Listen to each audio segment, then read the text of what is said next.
tá ò bá lè sọ àdẹ̀bí. Mo ní tá bá fi tìjú pa òtítọ́ tì ó tá ò bá lè sọ àdẹ̀bí.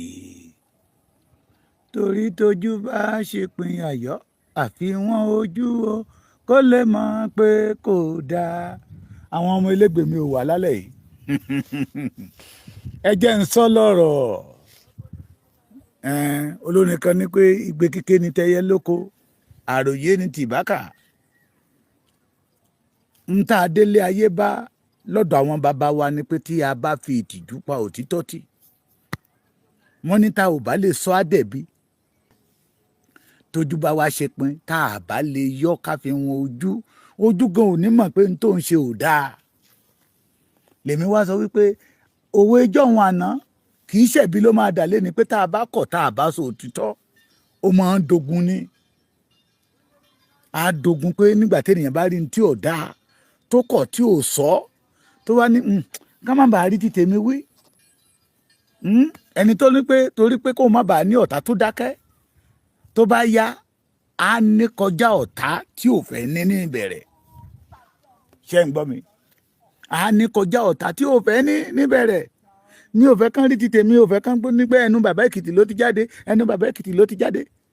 Tó bá yá ni Yorùbá fi sọ wípé tára ilé ẹni bá ń jẹ kòkòrò wọ́n ní tá a bá sọ fún òrùn hẹrẹ òní jásùn lọ́gànjọ́ òru. Adébáyọ̀ Oníyẹ̀lú adáfọyín ojú òní tìyín àgbàrá yìí fòkòtò rí ayé yìí ò ní fòyín ru ẹ káàbọ̀. Tá a bá kọ̀ tá a bá sọ òtítọ́ ìmọ̀ ń dogun ni o ìmọ̀ ń dogun kó má bàa dogun làwa kan láàfin pẹnu wa mọ́ kó kí ìran Yorùbá má bàa kábàámọ̀ làwa kan fi jáde síta pé ntójú wa bá ti rí. Aláyé àtijọ́ wọn ní kì í ṣe gbogbo ntójú bá rí lẹ́nu ń sọ ṣùgbọ́n lóde òní tójú wa bá rí tẹnu wa bá ò bá kọ̀ tí ò bá sọ yóò dà nǹkan míì mọ́ ìran Yorùbá lára. La fi ń sọ wípé ìka tó bá tọ́ símú la fi ń romú. Àwọn ọba ilẹ̀ Yorùbá kan ti sọ̀rọ̀ nígbà tí mo wá ń gbọ́ tí mò ń gba ìpè àwọn lọ́balọ́ba lénìí mo wá wo èmi náà pé èmi náà Ọlọ́run mo mọ̀ tí ló kọ náà táwọn ọba ń pè mí Ọlọ́run owó lókù tí mò ń wá jẹ́ kówó náà ó dé.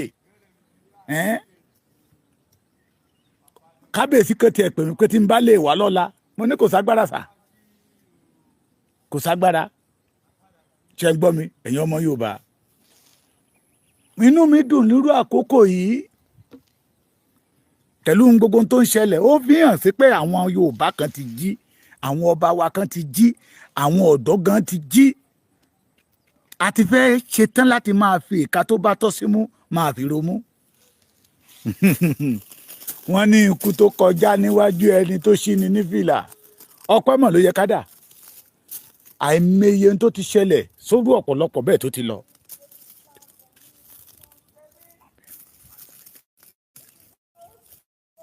Mo kí yín lẹ́ẹ̀kan sí pé ẹ káàbọ̀. Mo kí yín lórúkọ bàbá Professor Banji Akíntóyè. Bàbá is now 92 years in age. Tá bá bá bàbá yẹn sọ̀rọ̀ a tún gbàdúrà pé okùn tí Nàìjíríà fi so Yorùbá máa já. Ó dẹ̀ máa já lágbára Olódùmarè. Ẹni kan má disturb mi o ẹ má flag o iṣẹ́ táwọn àgbààgbà ìlú Yorùbá náà mi ni mo fẹ́ jẹ́ o. Orú ìyá wa kan báyìí tó gbàlejò wa mo ní mi ò morúkọ wọn sí àárọ̀ ní àbí àná ni mo sọ pé mi ò morúkọ wọn wọ́n ti wá tẹ̀sí orúkọ ìyá yẹn sí mi Ìbíkẹ́mi mádámù Ìbíkẹ́mi ojú òní tì yín tẹ́ bá gbọ́ pé ẹ ó jẹ àjẹyó ẹ ó tún dì lọlé gbogbo àwa tá a tẹ̀lé májàsọ́ láwọ̀ ìlú Kàbálá jẹ àjẹyó àti àjẹṣẹ́kù ìgbà tá a ti wá dé Ìsànlú oh my God àwọn okùn ṣèyàn lálejò Olódùmarè o ẹran tó ń gé sórí oúnjẹ fún mi ṣe ló dàbí sáìsì orí mi náà fi ṣe àfi bíi pé wọ́n mọ̀ mí ìṣòdà dìárélẹ̀ wọ́n dìárélé authentic ọmọ kóòtù òjíire wọn fọwọ́ òsì júwe lé bàbá wọn wọn àdẹ̀sọ́ lé bàbá wọn nù. Mo tún fà àkókò yìí ó wà lára oore tí bàbá Bọ́lá Ahmed Tinubu tẹ́ máa ṣe Yorùbá o. Ohun abáṣe lénìí ìtàn ni yóò dà lọ́la o. Àwọn okun nílò state títí wọn. Mo lè sọ tí okun bá ti bọ́ nínú ìgbèkùn ilẹ̀ Yorùbá bọ́. Mo lè sọ tí Ìgbòmínà bá ti bọ́ nínú ìgbèkùn ilẹ̀ Yorùbá bọ́. They are not a Fulanis. They are not Hausas. Ṣùgbọ́n tó bá ń ṣe ìgbìmọ̀ tó máa ń pe ìpàdé lénìí wọ́n kà wọ́n mọ́ àwọn Fúlàní. Bàbá Bọ́lá Ahmed Tinubu tẹ́nítẹ́ní tàkísà ń ta àtàn wọ́n lé ẹlẹ́nu rírùn ló làmú ìyá ẹ̀. Okun ní state, Ìgbòmínà là ní state. Pé tí Èkìtì bá ti lè ní state àwọn náà nílò state títí wọn. Okun nílò state títí wọn. Ìgbòmínà nílò state títí wọn. Tó bá jẹ́ pé lóòótọ́ àfẹ́ fọwọ́ òsì júwe lé bàbá wa. Bẹ́ẹ̀ ni ìyá mi madam Ìbí Kẹ́mi adára fún yín ojú òní ti yá ẹ̀ ní sọmọnù. Bẹ́ẹ̀ ṣe dìde fún ìran yín pé ẹ lè lájú yín lẹ̀ kí àwọn àjòjì máa pa yín lórí ilẹ̀ bàbá yín. Adára fún yín ojú òní ti yín o. Mo kí yín lórúkọ olóyè Ṣìfṣẹ́dì ọmọ Adéyẹmọ Ìgbòho Òòṣà. Àrẹ̀mọ gbogbo ọba ilẹ̀ kóòtù òjíire. Aníyèkáyé wa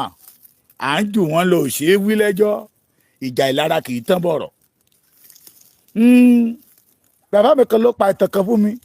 akọni kan tó wá sọ fún mi láàárọ̀ yìí. Ó ní ìyá kòkú mọ́ àti kòkú mọ́ ń tara ẹ̀ ní. Nígbà tó bí ọmọ tó sọ ní kòkú mọ́, ọmọ wa lọ bá ìyá ẹ̀ pé màmí ṣé mi ò ní kú. Àyà ẹ̀ nítorí pé kó má bàa kú ló jẹ́ kí n pẹ̀ ní kòkú mọ́. At the end of the day, ojú ìyá kòkú mọ́ ni kòkú mọ́ fi kú. Ní Yorùbá fi sọ pé ìbànújẹ́ ńlá ni fún mọ̀jèsí tó tójú ìyá ẹ̀ lọ sọ́run. Aburú ò ní ṣẹlẹ̀ sí wa ní ilẹ̀ kóòtù òjíire mọ́. Àwa la máa ṣẹ́gun ọ̀tá àwa ọ̀rẹ́ yìí òdì. In 2018, in 2016, Buhari ṣe amúlẹ̀s fún àwọn Boko Haram bíi 814. In 2026, another amnesty again, the same rule aṣọ tó ń dá fún wọn gbà yẹn náà tó dá fún wọn 778. Tó bá yá wọn á tún dà wọ́n wá sí ilẹ̀ Yorùbá wọn á tún máa yọ wá lẹ́nu. Làwọn àgbààgbà kan wá rí pẹ̀lú tí ìròyìn tí mo ló jáde láàárọ̀ pé Aláàfin Ọ̀yọ́ ti ṣígun fún olórí ọmọ ogun 5 million. Ọlọ́mọjà pọ̀pọ̀ ìyà. Bàbá mi kan wá ń ṣe analysis kan fún mi lẹ́nìí pé the great America gan gbogbo ọmọ ogun tán ní sọ pé kò pé 2 million. Nigeria gan as a country, the giant of Africa, wọ́n ṣe ń pè wọ́n, one of the powerful country in Africa, àti military ni o, àtọlọ́pàá ni o, àti civil defence ni o, àti gbogbo ẹ̀ kò kọjá 700. Ṣùgbọ́n èèyàn kan ní ọmọ ogun 5 million. Wọ́n dẹ̀ ń pa ìran ibi tó ti ní 5 million yẹn, wọ́n dẹ̀ bó tẹ̀ jẹ́ káàtìkà ń bẹ̀ ni torí kì í ṣara wa. Kì í ṣara wa àtọ̀. Ṣé ń gbọ́ mi? Kì í ṣara wa. Káàtìkà ni bó tẹ̀ jẹ́ pé ó wá jákè organisation yẹn ni torí pé àwọn bàbá àtàná ti rí ìran. Yorùbá ní pé ojú làgbà ń yá, àgbà kì í yánu. Pé ohun tí àgbà tó jókòó sínú yàrá ẹ̀ tó fọwọ́ lẹ́ran wáyé ohun tó máa rí bọ́mọdé bá gun orí 300-story building kò lè rí. That is why they create that what we call OPC. But he hijacked it, destroyed that organization. And you are now saying that you have a 5 million red-made ọmọ ogun. And the Fulani that not up to 10,000. ó gbórun lójú Yorùbá, ó gbẹ̀mí lọ́wọ́ Yorùbá, wọ́n gbaṣẹ́ lọ́wọ́ Yorùbá, wọ́n sọ wá di alárìn kiri, wọ́n ń lé wa káàkiri. Àwọn tó wà nílùú òyìnbó ò lè wálé mọ́, ṣùgbọ́n ẹni tó sọ pé òun ní 5 million warrior yìí, he used that avenue to go to France, to go to London, láti lọ máa fi avenue yẹ opportunity yẹ lọ máa fi gbowó lọ́wọ́ wọn lọ́hùn. Kábíyèsí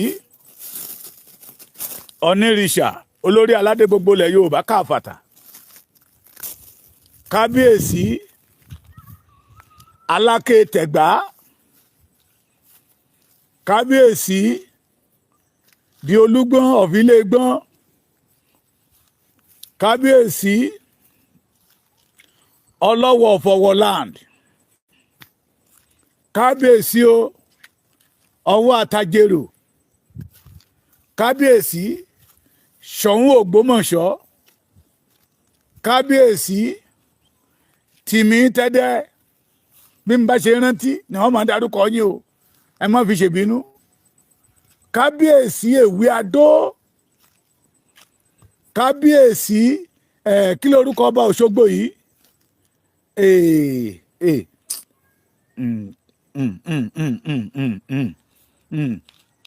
ẹ ṣáà ti mọ̀, àtẹ̀yìn ọba tó kù, the only Ikoyi of Ikoyi land, Àkárìgbò, ẹ tètè fún wa láwùjalẹ̀, Òṣèmọ̀wé Tòǹdó,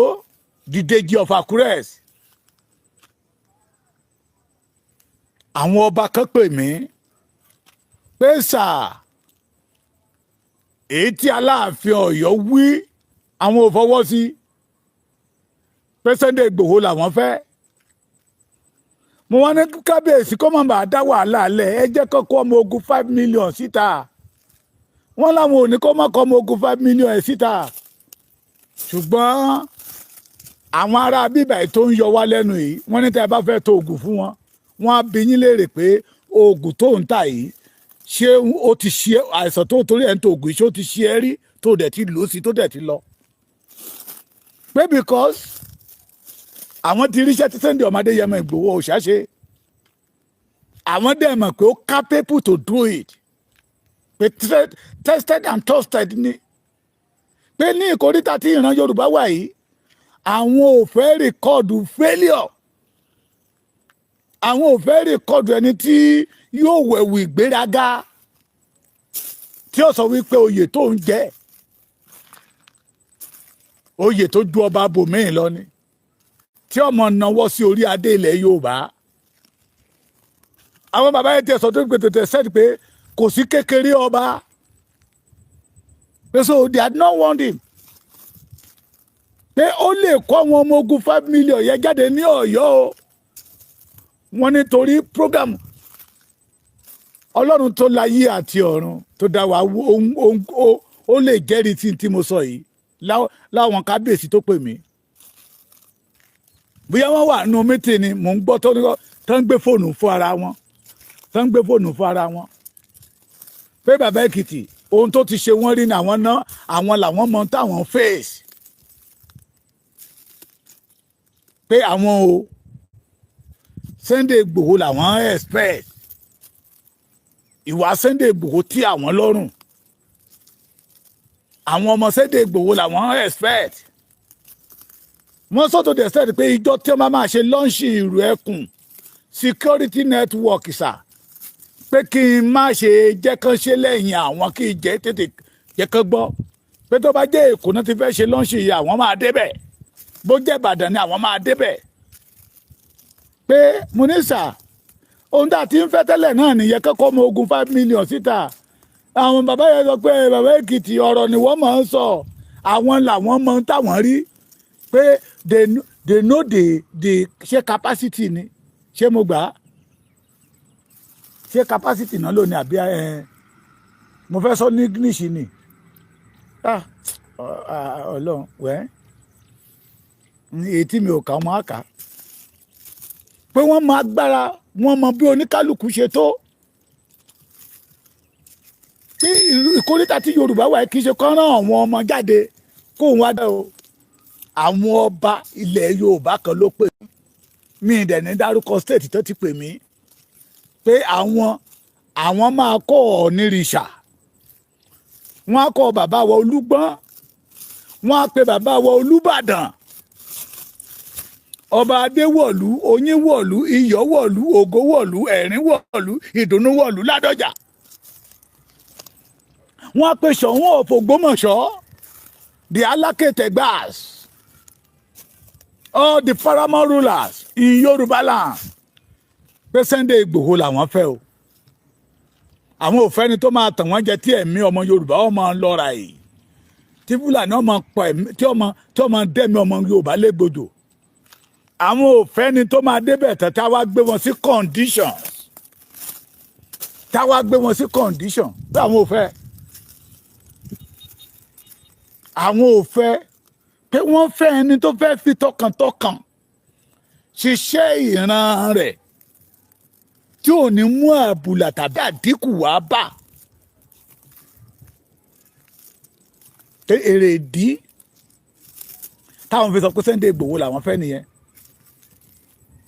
ó lè kọ́ ọmọ ogun 5 million jáde síta ní Ọ̀yọ́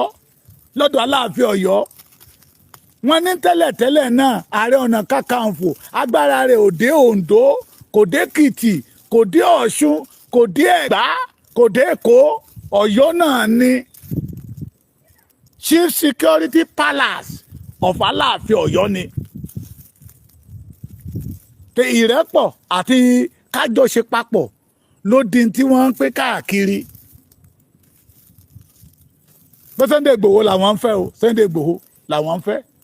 tí n bá dẹ̀ lórí ọ̀fẹ́ tọ́lọ́run bá bukiri yẹn sápò màá dé ọ̀dọ̀ àwọn ọba wọ́n dìídì fún mi ní phone number pé lọ́la kí n pe àwọn pé they are ready to work with Sunday Igboho ló wá mú mi rántí ohun tójú wa rí ní Kogi mo ti sọ láàárọ̀ pé ọ̀rẹ́ tí òtítọ́ kábà lè rí ìjà ẹgbẹ́ gbogbo ìwà tá à ń wù lénìí tá a rò pé àwọn ènìyàn ò rí wa wọ́n ń wò wá mo ti rẹ́ni tó sọ fún mi pé tó bá jọ́dún kan ní ọdún méjì máa ju Sunday Igboho lọ mò ń tẹ̀lé Sunday Igboho gọ́gọ́gọ́ mo dẹ̀ sọ fún mi pé kì í ṣe iṣẹ́ ara Sunday Igboho ni Sunday Igboho ń ṣe iṣẹ́ gbogbo ìran àtàrà ọmọdọ́mọ ọmọ tí ọmọ mi máa bí kán má bàa jìyà ní Sunday Igboho fi jáde síta pé mo lórí ọ̀fẹ́ mo lọ sí Kútọ́nù onílé ọlọ́nà tẹ́ bá wọ kọ́pà di Sunday Igboho rò pé ilé sẹ́nitọ̀ ni tó dẹ rúmà ṣé kí palọ̀ more than 3 years because of the Yoruba race ó sacrifice ìyá ẹ̀ because of Yoruba race ó dẹni tá à ń dè ní ṣẹ̀kẹ̀ṣẹ̀kẹ̀ lọ́wọ́ ṣẹ̀kẹ̀ṣẹ̀kẹ̀ lẹ́sẹ̀ kì í ṣe kó fa riot o Sunday Igboho kò fa riot o kì í ṣe pé wọ́n dá ẹgbẹ́ kan lẹ̀ nílẹ̀ Yorùbá tí Sunday Igboho fẹ́ ajá kí ẹ̀ tó di pé kán máa kojú ìbọn síra àwọn pàpà pòpòpòpò kọ́lọ́pàá wa mú tán sọ di pé ó ti ṣiṣẹ́ Yorùbá lénìí. Ìfẹ́ Sálísù Sẹ́ríkì Ìgàngán because of the Yoruba race because of what? Because of Yoruba race. Mo ti sọ story yẹn rí dáadáa Professor Wálé Adéníran former deputy bàbá Akíntóyè èmi fún ara mi tí wọ́n nífẹ̀ẹ́ lómi ṣe mí akọgun òòṣà Fátósìn MK pẹ̀lú ọmọ ọlá lẹ́kọ̀ọ́ lájọ wà nínú city room ní Kútọ́nù pẹ̀lú olóyè Sunday Igboho ń receive call nílé bàbá Akíntóyè was on seat and this professor Wálé Adéníran ó ní nígbà tí wọ́n gbé owó dé tí Buratai gbé owó dé òun wá sọ pé ó tán ó ní nígbà tí Sunday Igboho tó reject owó yẹ twice 500 million naira twice 1 billion naira tó reject ẹ̀ ó ní ìgbà yẹn lòun ti ń wò pé irú ọmọ wo leléyìí pé tó bá jóun ni òun tọ́ra ń jẹ́ òun máa gbà á. He made that sacrifice because of the Yoruba race.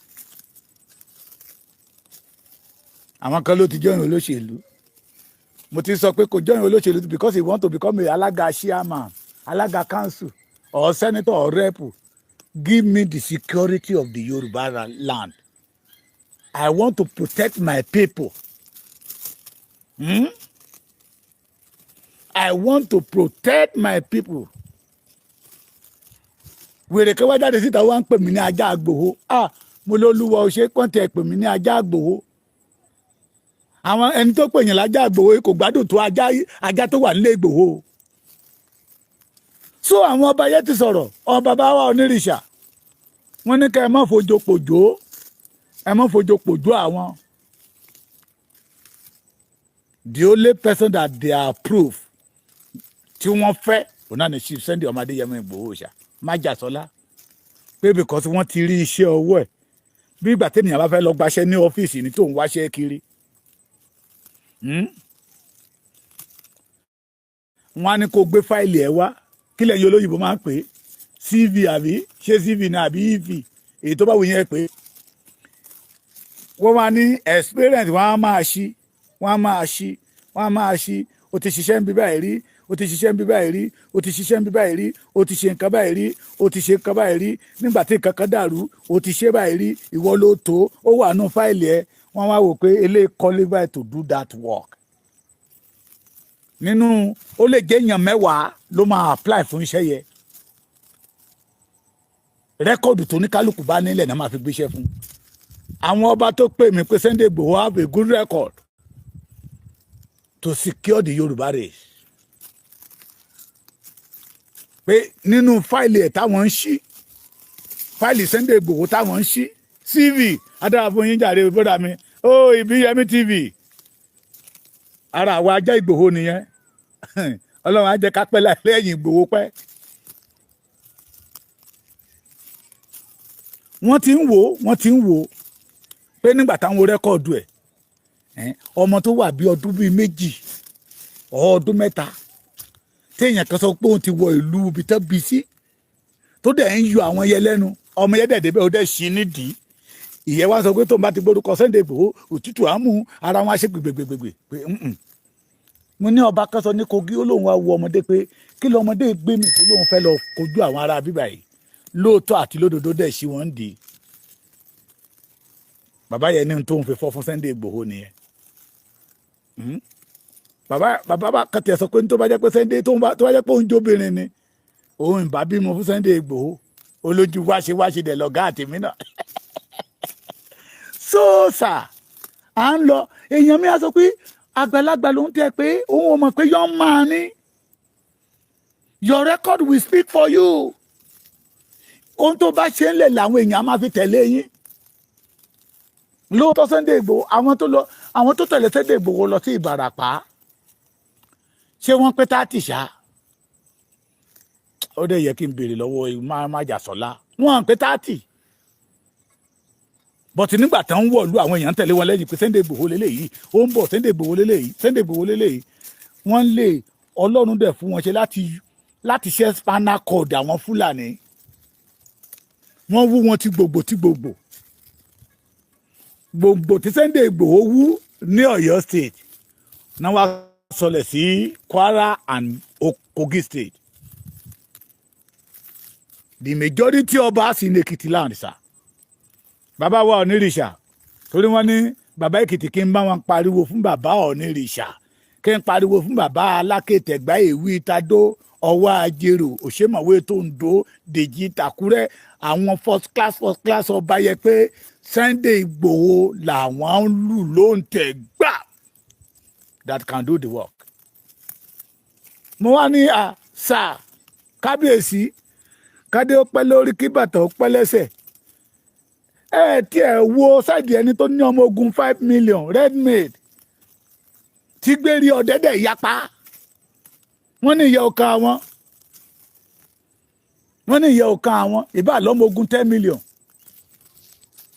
pé ìgbéraga àmúnisà Sunday Igboho ẹnu mà ló ń dàn Sunday Igboho máa ń fẹnu wú géètì ni jánu mà ní Sunday Igboho kábíyèsí kan tẹ̀ sọ pé bàbá Èkìtì kí Sunday Igboho bó ṣe fẹnu jánu ní Ìbàràpá kó wá fẹnu jánu yẹn ní ìlú òun náà káwọn ará bíbá tẹ̀lé fi àwọn èèyàn ó lẹ̀. bẹ́ẹ̀ mi ọ̀kẹ́ owó ta ìwà dára fún yín, you are welcome.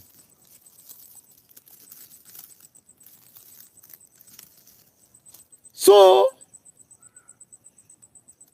onírìṣà olórí aládé gbogbo ilẹ̀ Yorùbá, all the obas have spoken. ṣé òyìnbó yẹ kọ́rẹ́ẹ̀tì ẹ lò sẹ́jẹ̀ bẹ́ẹ̀ wọ́n ti sọ̀rọ̀ pé ọmọ ńládé ládé Aláàfin ọ̀ládé adé aládìkún la gbà fáláàfin ọmọ aládé ṣẹ̀ṣẹ̀ fún. one of kábíyèsí tiẹ̀ sọ pé Aláàfin Ọ̀yọ́ fẹ́ fi lè dá commotion lẹ́ẹ̀ni again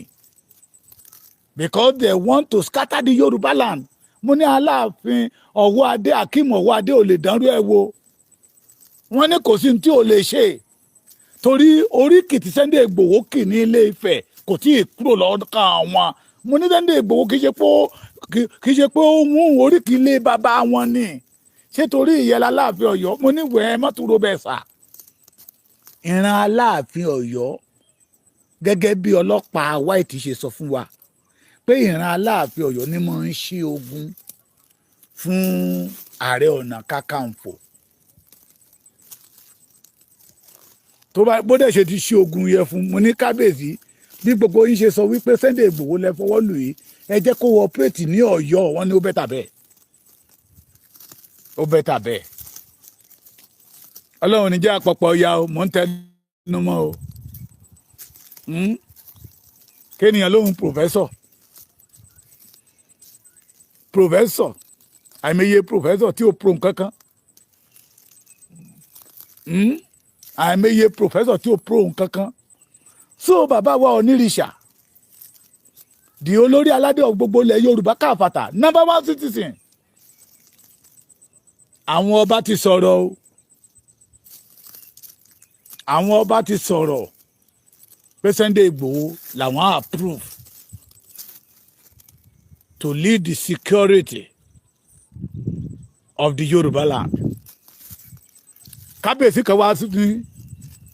tí ń bá lórí ọ̀fẹ́ tí ń bá ní nọ́mbà àwọn OPC bàbá Frederick Fáṣeun kí n sẹ́ díẹ̀ sáwọn mo ní mi ò ní wọ́n ní kí n wá. tí ń bá ní orí ọ̀fẹ́ OPC New Era Reform àwọn ò bá wọn yẹ jà torí pé àwọn náà ní lọ́kàn to save the Yorùbá land torí pé ọmọ ọkọ làwọn àwọn ò ní gbàbọ̀dẹ̀ tí ilẹ̀ Yorùbá pé at any time tó máa pè wọ́n rẹ́dì láti jáde síta kì í ṣe ní tó máa pè pé wàhálà ń ṣẹlẹ̀ níbì kan tó jẹ́ pé owó ní ọmọ kọ́kọ́ máa ń béèrè tí ọmọ ń dá wa padà sọ́dọ̀ àwọn gómìnà pé ẹ̀ ṣe lọ bá àwọn gómìnà yín.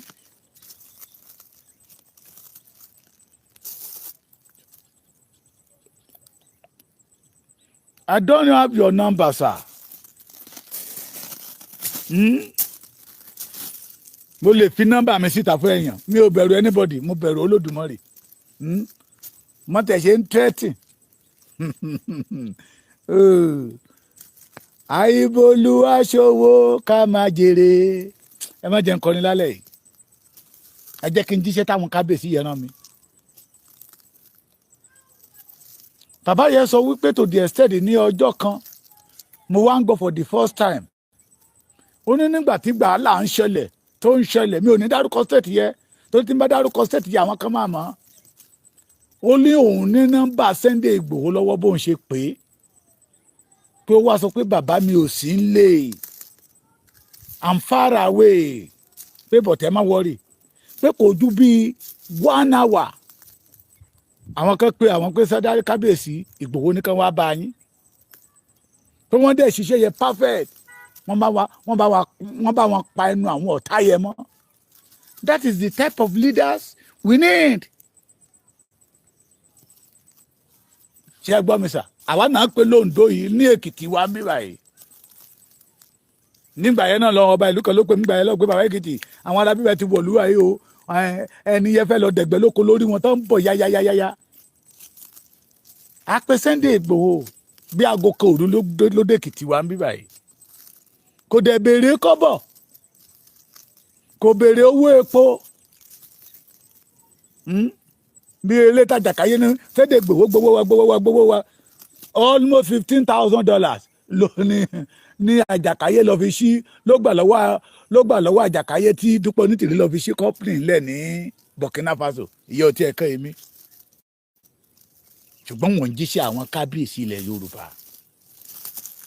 pé Sunday Igboho làwọn fẹ́ pé ọmọ ọkọ yàtọ̀ sí àjòjì ẹni tá a forí ẹ̀ sọlẹ̀ sí ilẹ̀ Yorùbá ó yàtọ̀ sí ẹni tó fẹsẹ̀ rìn wá àjòjì bàbá èèyàn lè jẹ́ àjòjì káwá bí èèyàn sí ilẹ̀ Yorùbá yìí yóò ní pé kó jẹ́ ọmọ Yorùbá torí a máa béèrè pé ibo lágbolé bàbá àti tiẹ̀ ibo lágbolé ìyá àti tiẹ̀ ṣùgbọ́n a wọ nínú ìwé ìtàn pé Sunday Igboho àti ìyá àti bàbá tó bí àforíwọ́ sọlẹ̀ sílẹ̀ Yorùbá ní ọmọ onílù ìdẹ́ ẹ̀bẹ́ kìlú ó tú Sunday Igboho ọmọ onílù ìfẹ́ kìlú ó tú àwọn àgbájọ wọn ànádà sọ pé jẹmujẹmu kọ́ ni ẹwà eyín bẹ́yìn bá kún ẹnu èèyàn tí ò lè fọ́ ọgùn ó useless ṣùgbọ́n tẹ́yìn bá ṣe bíi méje ọ̀ mẹ́jọ ọ̀ mẹ́wàá lẹ́nu tẹ́ ẹ gbélé eegun tó fọ́ eegun pa oníyẹ̀yìn Sunday Igboho did not have to up to 50,000 money 50 up to 50 tán lọ sí Ìbàràpá tán dábìrì à ń bẹ̀ tó káàkiri gbogbo ilẹ̀ Yorùbá tó káàkiri gbogbo àgbáyé pọ̀ ọmọkùnrin kan wà ó lọ fèsì àwọn Fúlàní ó fún Fúlàní ní 7 days ultimatum pé lẹ́yìn ọjọ́ méje ẹ má jẹ́ ń bá yín ní ilẹ̀ kò ní ẹ má jẹ́ ń bá yín bíbá yìí o ó tún ń bá ọlọ́pàá sọ̀rọ̀ pé this is our fatherland we don't want them in our land again ṣèfìní àbẹ ẹ rántí fídíò yẹn ni pé ọjọ́ méje ló ń fún yín o Sẹ́ríkì gan mọ̀ pé ọmọ tó sọ pé ń fún wa lọ́jọ́ méje yìí tí wọ́n yànbọn lù tí ìbọn ò tẹ̀ yìí àwọn kan tẹ̀ tó sọ pé ọlọ́pàá white kò yànbọn rí tí máa ń dárúkọ wọn máa mọ̀ wọ́n bàbá kílàngó nínú mọ́lẹ̀ àti warrior ó mọ̀ wọ́n ọlọ́pàá white ò yìnbọn rí nìkan máa ń dárayọ̀ tí ilẹ̀ ni àwọn ọmọ ọ̀ràn tó bá dálẹ̀ àwọn ní ọmọ wa máa tán bí eyín bá ṣe mẹ́jọ tó bá lè fọ́ ọgbọ̀n òní yìí ẹ̀yìn mo ní Sunday Igboho wọn àpè 50 tó lọ sí Ìbàràpá iṣẹ́ yẹ káàkiri gbogbo àgbáyé àbí bẹ́ẹ̀ kọ́ ẹja sí rẹ́kọ̀dù wọn náà ẹ káàbọ̀ ká sí rẹ́kọ̀dù wọn náà bó ṣe pé 5 million red made 5 million ti gbérí ọdẹ tó wà pa tó pọ̀ jàbútì rẹ̀ tó wà ńlẹ̀ kí ló wà nù rẹ́kọ̀dù wọn gbogbo gbérí ọdẹ àtàwọn ogun 5 million akànrí wọn pé festival náà ń ṣe káàkiri ọlọ́jọ́ festival olókùn festival ajé festival kakanfò festival afẹ́fẹ́ festival miss oòdùà àbí ìwé ló tún wà ń bẹ̀ beauty parade footballer team competitions wọ́n ń ṣe ẹ̀gbádé ẹ máa bá wọn bẹ̀ wọ́n á fẹ́ take over invest yẹn mo ní invest lọ́wọ́ ìgbà tó tún ṣe Ìbàdàn dé iná àtúbà wọn bẹ̀ ṣé iṣẹ́ warrior nìyẹn ń tá a bá nù CV wọn nìyẹn o bóyá gbogbo ohun táwọn kábíyèsí yẹn rí sọ pé kò kájú ẹ̀ pé we are not talking about riot somebody that will cause riot we are talking about somebody that can face the Fulani to say don't ever kill my people anymore. mo kí gbogbo ẹ̀yin kábíyèsí yẹn lẹ́ẹ̀kan sí ẹ̀yin bàbá wa ojú òní tì yín màá tútù sọ lálẹ́ yìí ẹ̀yin kábíyèsí tẹ́ ẹ ti jí ẹ dákun dábọ̀ torí àwa ọmọ yín ẹ bá wa jí àwọn ọba tí ò tí ì jí Aláàfin Ọ̀yọ́ ò tí ì jí kó kúrò nídìí ìdò eré ọmọdé ni ẹ̀yin ìjòyè ní gbogbo ilẹ̀ Yorùbá tẹ́ ẹ ti jí ẹ bá wa jí àwọn tí ò tí ì jí all the ọ̀dọ́ kọ̀yà ẹni abágbá lójú ń ro ẹ wá wo àwọn ọ̀dọ́ ní Okunland àwọn tí kàbáyé tẹ surprise mi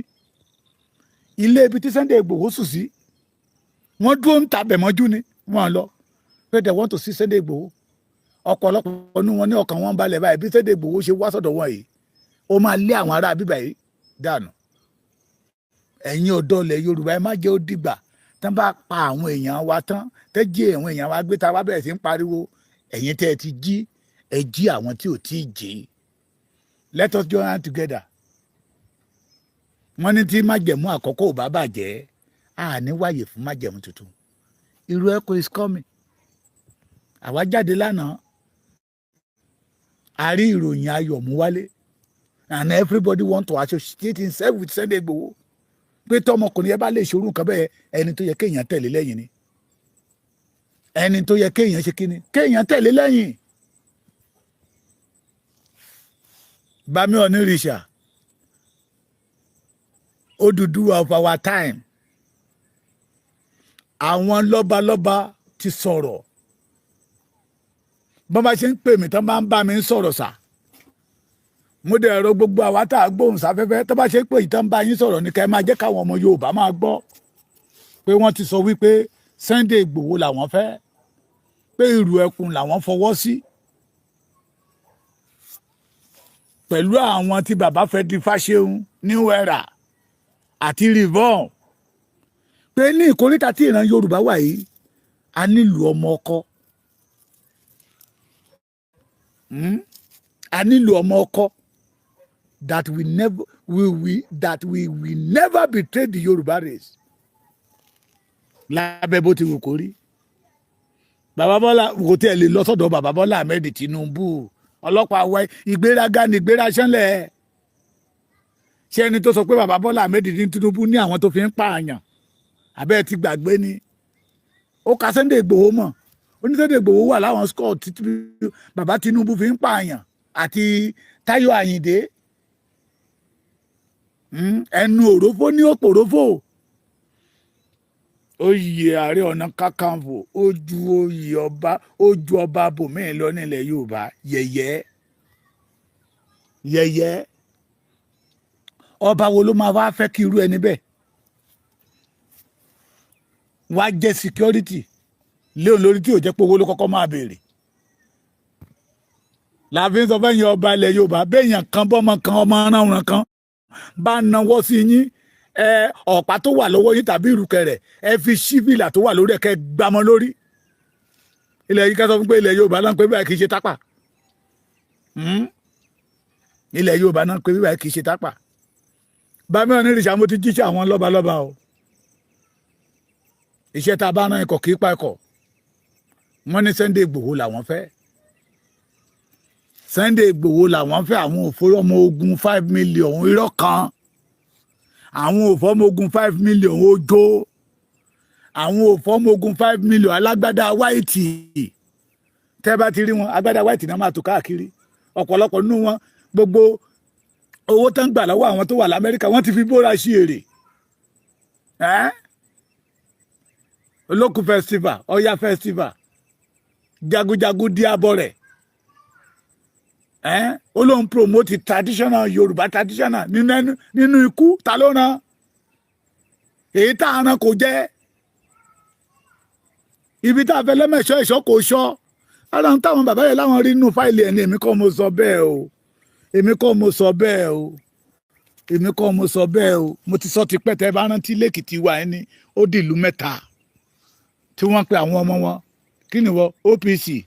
ààrẹ OPC ààrẹ tán pọ̀ wọ́n pọ̀ ọba ayédè sọ pé láti ní lọ mi ò gbẹ́dọ̀ gbọ́ OPC ààrẹ lẹ́nu yín mọ́ láì jẹ́ bẹ́ẹ̀ èmi máa lé yín tó bá jẹ́ pé mèṣìlá aláṣẹ ìlú èmi máa lé yín kò nù ẹgbẹ́ mi máa lé yín kò ń lù yìí gbogbo wọn dẹ̀ káwọ́ sókè pé bàbá kábíyèsí ibi tẹ́ bá ti ń lọ làwọn ń lọ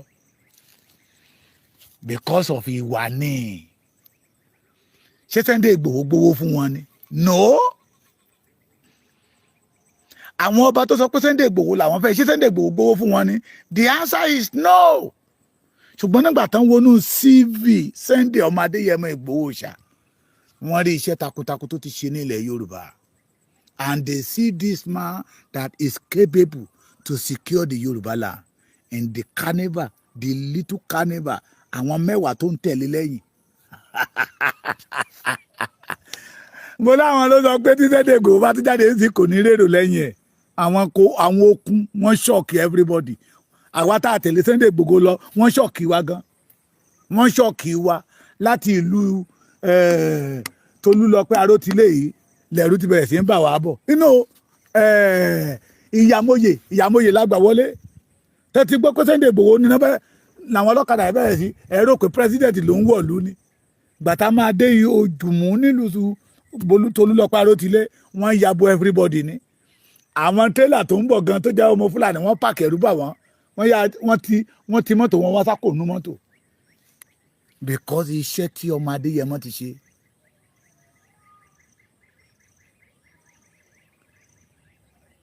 iṣẹ́ tí kíni tí ọmọ Adéyẹmọ ti ṣe ọmọ ládé tó jẹ́ wípé ìran Aláàfin wọn hàn ládé adé àwọn aládìkún la gbàfà Aláàfin àwọn ọmọ aládé ṣẹ̀ṣẹ̀ fún ọmọ ọkọ ni yàtọ̀ sọ́mọ àlè ẹ mọ́ fojú pojú ọmọ Adéyẹmọ o all the kábíyèsí in Yorùbá land ti stamp ẹ̀ boom ní pálásì bàbá wa ṣé ọba Kabani àwọn ìjòyè tó wà ń bẹ̀ alẹ́ ní 500 màá gbé picture sórí Facebook mi kẹ́rì ká má wàá sọ pé n ta rí ní Mọ̀pá ká má sọ pé n ta rí ní Ìsànlú pé ni mo wá fi wọ studio ẹ mọ̀ pé orin mi ní Saidi Òṣùpá jíkọ pé kí ló fẹ́ lé ẹ ní okun Májàsọ́lá nígbà tó mọ̀ pàyé ń fẹ́ ẹ ní okun àní kí ló fẹ́ lé wa ní okun nígbà tá a mọ̀ pàyé ń fẹ́ wa ní okun. Adékàbà wọ́n tún sí tàbí èṣù ni nígbà tá a mọ̀ pàyé ń fẹ́ wa ní okun.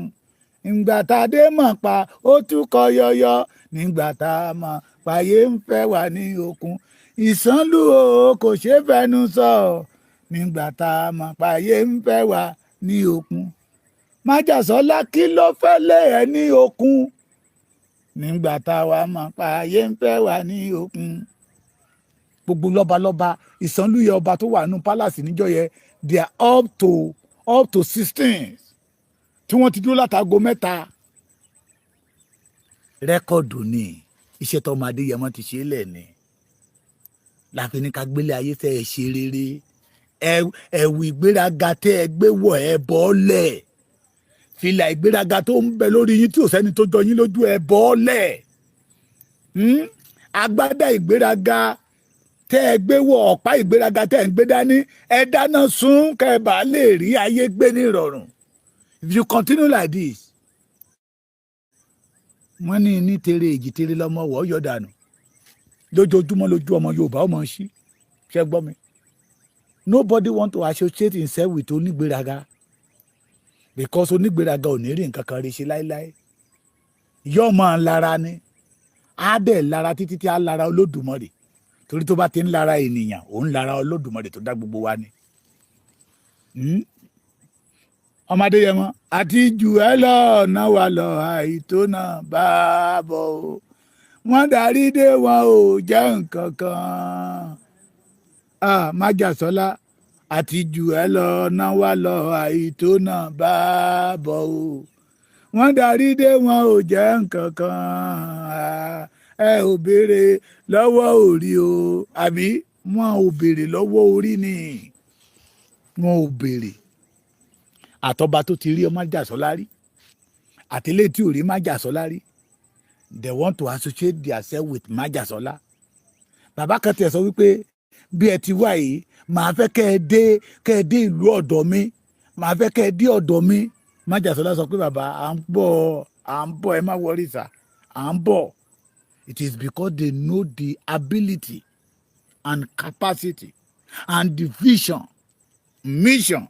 that Sunday Ọmọdéyẹmọ Igboho out for the Yoruba race. Paríparí ẹ̀ Bàmí Bọ́lá Ahmed Tinubu